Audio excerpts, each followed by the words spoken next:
هنا انت رايحة فين؟ تعالي يلا اعملي القرصة البورسعيد اللي على اصولها. ما تنسيش شير ولايك واشتراك في القناة عشان يوصلك كل ما هو جديد.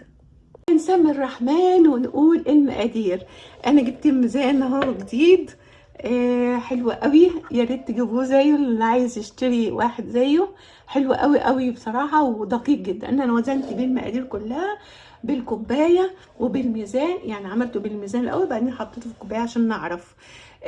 دلوقتي احنا عندنا نص كيلو دقيق. طبعا انا وزنت الكوباية دي اللي هي اللي بايد دي، المج اللي احنا كل بيت اكيد عندكم. الكوبايه الواحده 130 جرام، احسبوا بقى يبقى 130 جرام هيبقى كام كوبايه. والسكر كمان هيبقى 170 جرام، يعني 3/4 كوبايه اهي.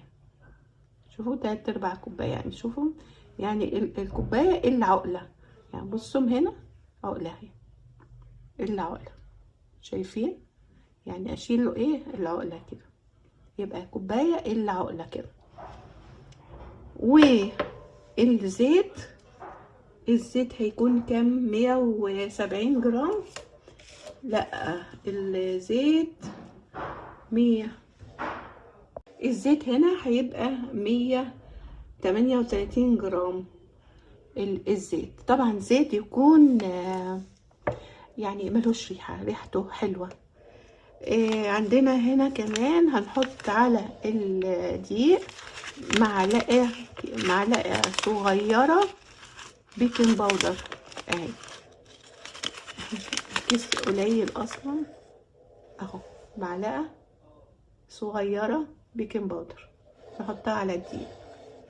وعندنا بقى ايه التحويجة هنا، التحويجة دي تقريبا 7 معالق، 7 معالق يعني 58 جرام اهي، 58 جرام.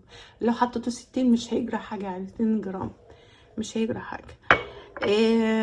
شوية سمسم، شوية جوز هند اذا حبيتم، بس يكون ناعم. انا طحناه بصوا اهو، شوفوا اهو ناعم، علشان ما يبقاش ما تيجي تقطع القرصة ما تبقاش ايه تعمل. وشوية حبة سودا. هنسمي بالرحمن ونقول هنعمل ايه. اول حاجة هنجيب حلة او اي حاجة ستانلس علشان ما تتفاعلش مع الحاجة. هنقوم نحط الحلة.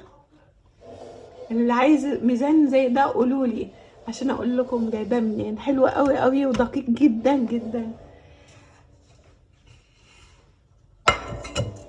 حاجة هنجيب حلة اهي، حلة اهي هنحط فيها الدقيق. طبعا انا هنا عملت حاجة غلط، البيكنج باودر ما نحطوش دلوقتي خالص. هشيل شويه دول اللي فيهم بيكنج باودر. ليه؟ علشان البيكنج باودر لو انا حطيت الزيت المقدوح يبقى البيكنج باودر ملوش اي مفعول، يعني ولا له اي حاجه، يعني كاني ما حطيتش بيكنج باودر خالص. يعني هينتهي.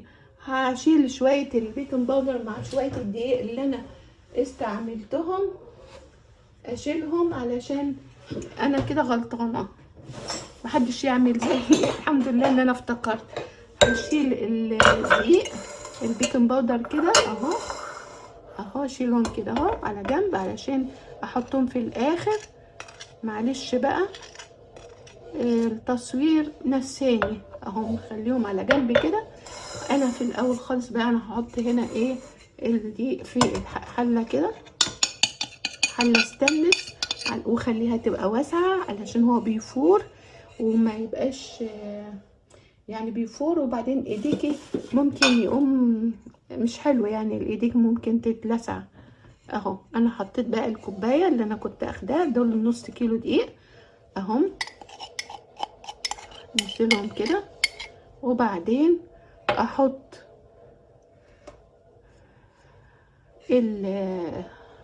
دي التحويجه، اعمل حفره كده في الوسط اهو، واحط التحويجه كده والسمسم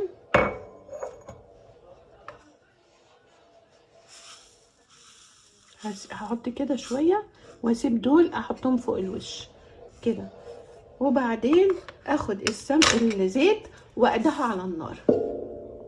حطيت انا الدقيق وحطيت التحويجه وحطيت السمسم والسكر ده، هشيل منه معلقتين ونص، معلقه كبيره كده اهو، التانية ونص اهي. ليه بقى؟ عشان احط مكانهم عسل، هحط كده واحط عسل، يبقى انا كده حطيت الحاجات دي كلها. وهنا ايه السمسم كده عشان يتقدح كده. حطيت الزيت على النار يتقدح عشان احطه هنا. وهنا انا قدحت الزيت اهو، حطيت لقمة عيش لما تتحرق كده اعرف انها بقى اتقدح. هقوم حطها هنا، احطها هنا، خلي بالكم من ايديكم اهو. بسم الله الرحمن الرحيم، اللهم صل وبارك على سيدنا محمد.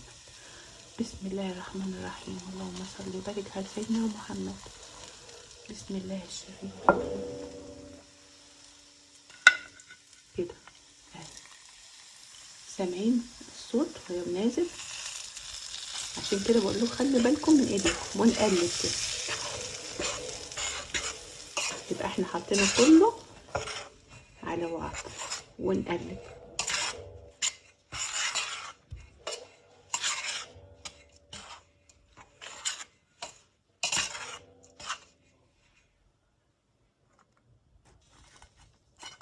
هنقلب كده وبعد ما تبرد لما تبرد بقى هرجع لكم تاني علشان ايه ما طولش الفيديو عليكم.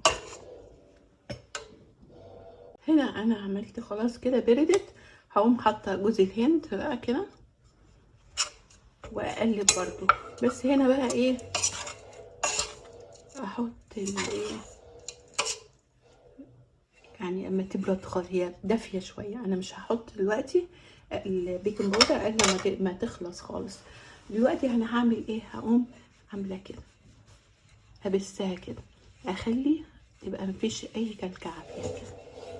بصوا كده، يعني ما اخليش فيها اي كلكعه، اي حاجه مكلكعه كده. يعني بصوا هنا شو عامله ازاي، شو كوره ازاي اهي، شو دي لازم تتفرد كده اهي كده. كله ايه اخليها تفرك، افركهم كلهم كده اهي، عشان يبقى كله يدخل مع بعض ويبقى ايه ناعم، تبقى ناعمه. احنا لسه ما حطيناش ايه العسل، صح؟ هنحط ايه العسل مكان السكر اللي احنا طلعناه، اللي هما الاتنين معلقه ونص، معلقتين ونص. العسل ده هو اللي بيخلي القرصه تتماسك في بعضها، لان هي دلوقتي عامله زي ما يكون قريبه بالظبط. بس ايه الفرق؟ طبعا فيها تحويجه وفيها السكر طبعا كتير. القريبه ما بيبقاش فيها سكر كتير كده عشان تبقى ناعمه. احنا بقى عايزينها تبقى ايه ناشفه اهي. عملنا كده نبسها كويس قوي، وبعدين نقوم حاطين العسل. هنحط العسل بنفس المعلقه اللي احنا حطينا شلناها، هنحطه عشان هي دي اللي هتمسكها اهي.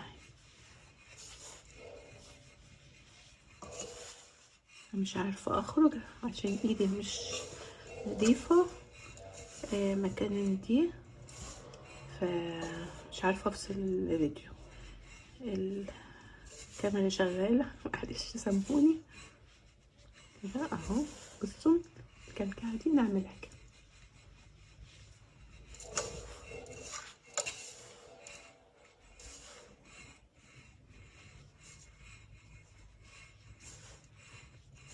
خلاص كده اهو.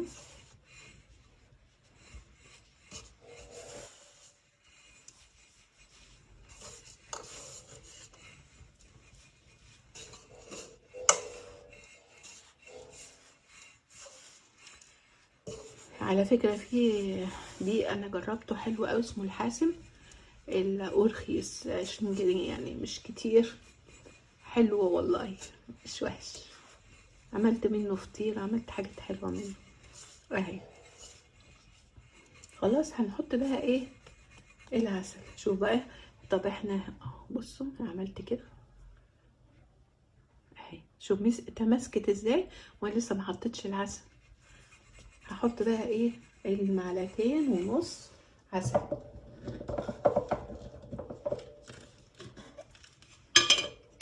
2 معلقة، ادي 1 2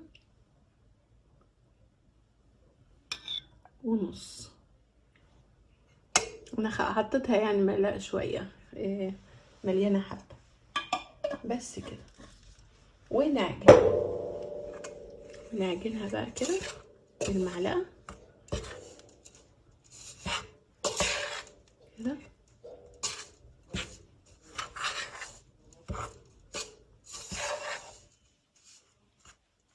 زي الفل الحمد لله. بس كده هجيب بقى الصاج. هفكروني ان انا احكي لكم بقى على الصاج. في صاجان حلوه قوي قوي قوي، ما بتطلعش ألمونيا في الحاجه، يعني متجلفينه كده جميله قوي. هوريكم الصاج دلوقتي، هوريه لكم ان شاء الله. جبت الصاج هنا مقاس 30 في 40. هقوم منزله الحاجات دي كلها كده بعد ما عجنتها كده. بعد ما عجنتها كده هقوم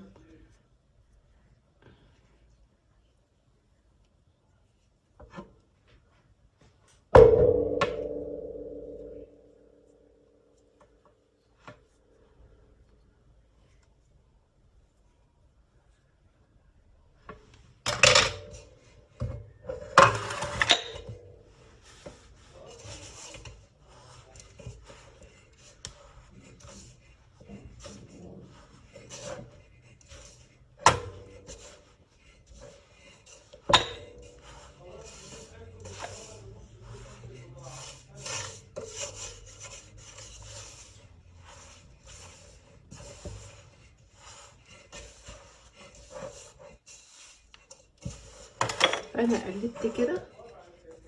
بصوا كده، انا قلبت كده، عجنتها كويس كده. اعرف ازاي بقى ان هي بقت كويسه؟ انا كنت عملتها الاول بتتفرفط بسرعه، صح؟ ما كنت اعمل كده. بصوا هنا اهي، بص اهي، مسكت شويه مش زي الاول اهي، بتتكسر ازاي اهي. يبقى كده انا هحط بقى هنا، يبقى النص كيلو دول. طبعا هدي الصاج اللي هقول لكم عليه، الصاج الجميله قوي جبتها. الصاج ده دهنته زيت، واقوم هحط القرصه كده.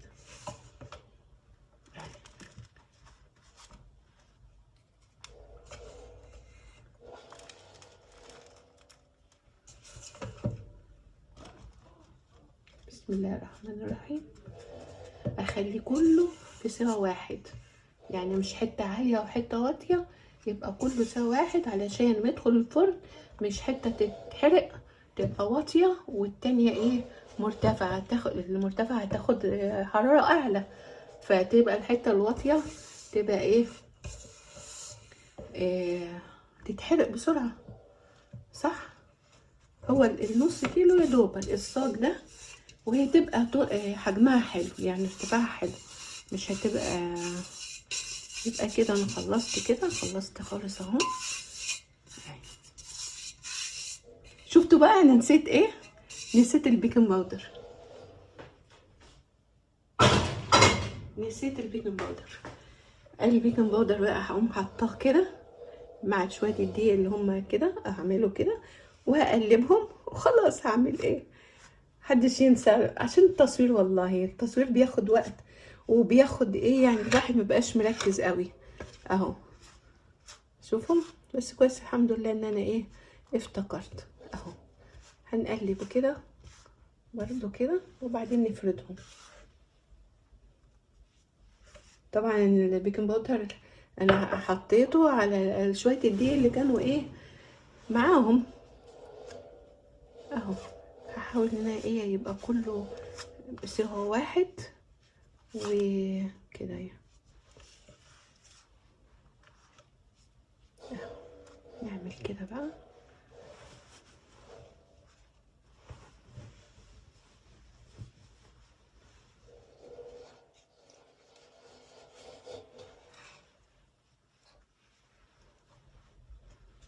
التسوية بقى مهمة جدا، ان احنا ايه هنعمل ايه في التسوية. نسخن الفرن على 180، يبقى حرارة مسبقة 180 درجة، وبعدين نحطه على الرف الوسطاني. وبعدين لو ما فيش عندك اسمها ايه دي مروحة في البوتاجاز، حطي صينية على الأرضية فيها مية، شوية مية، هي دي هتحافظ لك عليه والخبيز يطلع جميل قوي زي ما يكون في مروحة بالظبط. يعني مش كل حاجة هيمشي. انا عملت كده خلاص الحمد لله اهي. هعمل ايه بقى؟ انا عملت كده، يبقى دلوقتي انا خليتها كلها سوا واحد. هقوم جايبه شويه السمسم دول احطهم كده. عايزه مكسرات حطي مكسرات، اي حاجه انت عايزاها عندك حطيها اهو كده اهو. بسم الله الرحمن الرحيم. اللهم اصلح حالنا يا رب وحال كل اللي بيشوفني. ما تنسوا الشير ولايك واشتراك في القناه عشان توصلي كل ما جديد، علشان القناه تكبر بيكم. انا بحبكم في الله والله. نحط كمان ايه شويه حبه سودا كده. عندي شويه مكسرات كده احطهم برضو. ثواني اجيبهم. مش عايزه حبه سودا ايه كتير علشان ما تبقاش ايه شكلها مش حلو.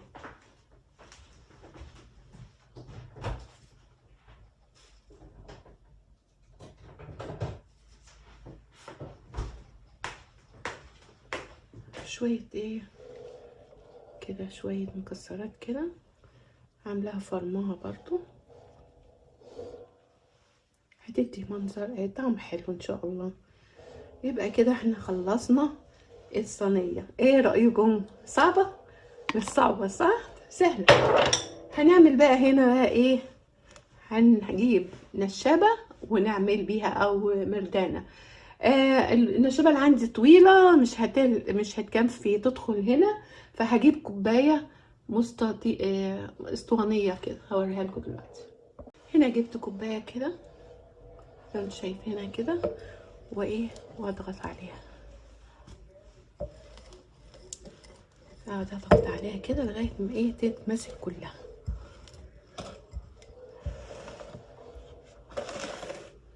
اهم حاجه اضغط عليها عشان تبقى متماسكه ما تبقاش ايه. وبعدين خدوا بالكم الدقيق بيختلف، يعني الدقيق ممكن يبقى محتاج عسل اكتر، وممكن يبقى محتاج كمان تحويجه اكتر. اهم حاجه ان احنا نمسكها كده ونكلكعها كده في ايدنا ونشوف. لو هي ما اتمسكتش يعني زي ما انا عملت كده، لو ما اتمسكتش كده تحطوا بقى شويه زيت تاني شويه زيت علشان تتماسك، وشويه عسل. بس ما تكتروش العسل عشان ما تنشفش، يعني هي تبقى كريسبي كده خفيف، هتبقى يعني مش زي الغريبه، يعني تبقى ناشفه شويه. بصوا هنا بقى الحته اللي انا عملتها والحته اللي لسه ما اتعملتش اهي، مش عارفه باينه اهي اهي. شوفوا دي اللي عامله ازاي، لسه عاليه ازاي اهي، دي لسه عاليه ازاي، وهنا ايه كويسه ازاي. هعملها وارجع لكم تاني عشان الفيديو ما يبقاش طويل. انا خلاص عملت الصينيه اهو، فردتها كلها في اتجاه يعني بارتفاع واحد. يبقى اسخن الفرن على 180، وهدخل الصينيه على الرف الوسطاني. هتاخد 25 دقيقه. طب اعرف ازاي انها استوت وبقت كويسه؟ هي بتبقى طريه على فكره، لما تشم ريحتها كده وبقت ريحتها طلعت قوي، ريحه التحويجه طلعت كده وملت الدنيا كده وريحتها حلوه، اطفي عليها، طلعيها وسيبيها بقى تبرد، هتلاقيها بقت جمدت. يعني لما تتعرض للهواء تجمد، لان هي بتبقى في الفرن طريه. خلاص. اما تطلع بقى هوريها لكم. وكل سنة وانتم طيبين، جربوها وان شاء الله تعجبكم. يا ريت تعملوا شير لاصحابكم عشان يعرفوا القرصة اللي على اصولها ايه. يلا. هنا خلاص عملتها كده اهي، خلاص فردتها كلها في اتجاه بارتفاع واحد. وبعدين هقوم مشغله الفرن على 180. اقوم مدخلاها بعد ما توصل لحرارة 180، اقوم مدخلها في الرف الوسطاني. هتاخد 20 ل25 دقيقة. طيب اعرف ازاي انها استوت؟ لو انا فتحته وجيت اجسها كده واشوف انها لا، هي بتبقى طريه لما ريحتها تطلع كده، ريحه التحويجه طلعت وكده وتفرح الدنيا كده اهو، وتبقى منتشره في البيت وريحتها جميله قوي، يبقى تطلعيها على طول، هتلاقيها طريه. سيبيها شويه في الهواء تبرد، هتلاقيها اتمسكت. بس هنا بقى لازم نقطعها بايه، روليت او اي حاجه، برول، اي حاجة عندكم، بسكينة، اي حاجة. انا هقطعها كده برول كده عندي هنا، اقطعها مربعات كده، اقطعها كده. بسم الله الرحمن الرحيم.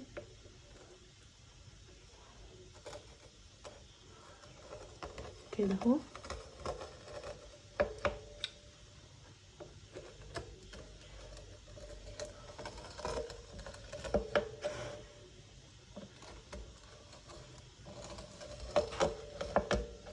طبعا كلكم تعرفوا تقطعوا، وهقطع بالعرض كده بقى كمان، يعني هقطع وبنرجع لكم تاني عشان ما اطولش الفيديو. قطعتها هنا خلاص اهي. اعمل لكم زوم كده عليها اهي، شوفوا شكلها اهي. ايه رايكم؟ هدخلها بقى الفرن وهم تطلع ان شاء الله اوريها لكم.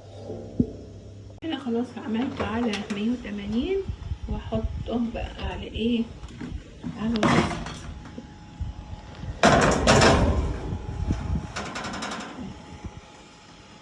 وقفلت عليها. هظبط الساعة على 22 25 احسن اهي،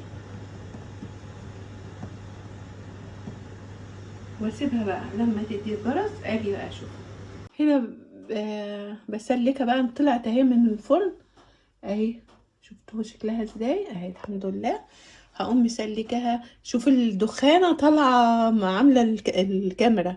هنا بقى هسلكها كده، يعني اعيد على التقطيع تاني كده، علشان وهي سخنه بتنفع تتقطع قبل ما تنشف اهي. هعملها كده واسلكها خالص من بعض، واسيبها تبرد بقى، وبعد ما تبرد اشيلها اهي. بعد ما طلعت وقطعتها خلاص اهي، شوفوا سلكتها خالص كده. تنسوا الشير ولايك واشتراك في القناة عشان كل يوصلك كل ما هو جديد، وكمان عشان تنوروني، وكمان عشان ننشر الطريقة الصحيحة لعمل القرصة البورسعيدي والدمياطي. السلام عليكم، مع فيديو تاني.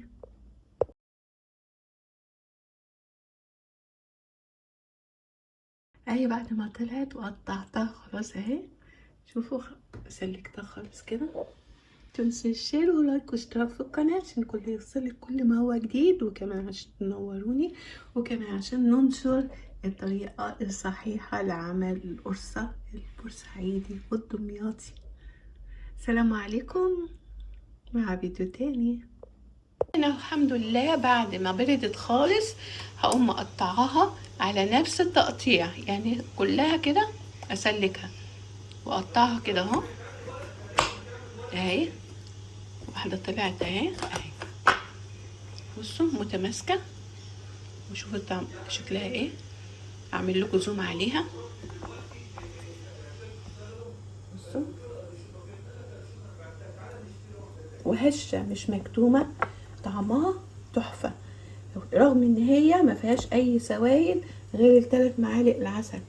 بصوا عامله ازاي، بصوا ما بتتكسر، ما بتفرفطش، متماسكه ازاي، وطعمها حلو جدا. لا تحفه، تسلم ايديا. ما تنسونيش شير ولايك واشتراك في القناه عشان يوصلك كل ما هو جديد، وعشان كمان العيله بتاعتنا تزيد. يلا كل سنه وانتم طيبين، مع السلامه في فيديو تاني ان شاء الله.